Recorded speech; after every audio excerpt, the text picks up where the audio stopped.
એક મહત્વના સમાચાર ઉપર નજર કરીએ। થરાદ ચામુંડાનગરનો શખ્સ 17 બોટલ દારૂ સાથે ઝડપાયો। થરાદ ડી સ્ટાફના માણસોને શુક્રવારે ખાનગી બાતમી મળી હતી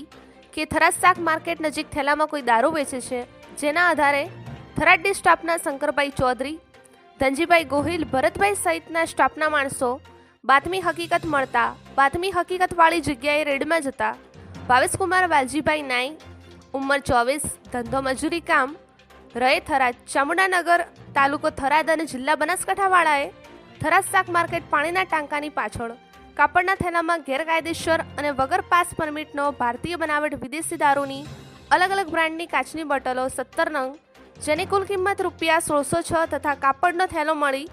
કુલ કિંમત ₹1606નો મુદ્દામાલ રાખી પોલીસ રેડ દરમિયાન હાજર મળી આવીને પકડાઈ જઈ ગુનો કર્યો હોય પોલીસે ગુનો દાખલ કરી આગળની કાર્યવાહી હાથ ધરવામાં આવી। આ તસવીરની સાથે કેયુમભાઈ ચૌહાણ, થરાદ લાખણી, બ્યુરો ચીફ, બનાસકાંઠા।